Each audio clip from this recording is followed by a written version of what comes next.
Hello viewers, আসসালামু আলাইকুম। আমি মমতাজ কুকিং ফুড থেকে বলছি। আশা করি আপনারা সবাই ভালো আছেন। আমি আলহামদুলিল্লাহ ভালো আছি। আজকে আমি আপনাদের জন্য একটা রেসিপি নিয়ে আসছি, তা হলো মুখে স্বাদ লেগে থাকার ভাত রেসিপি। এটার সঙ্গে আমি মহিষের মাংস নিয়েছি।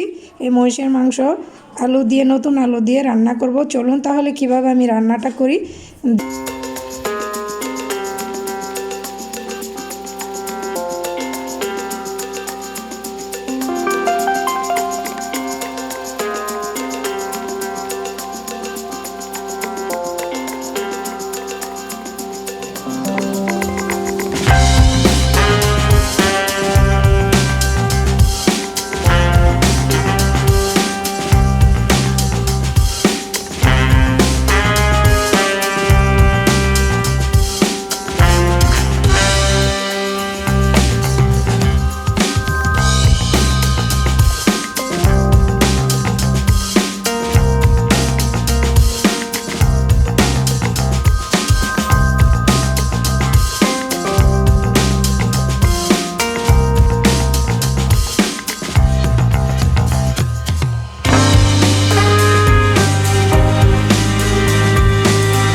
দেখুন, আমরা তো সব সময় ঘরে ভাত রান্না করে খাই, কিন্তু এভাবে কি কখনো কেউ রান্না করে খেয়েছেন?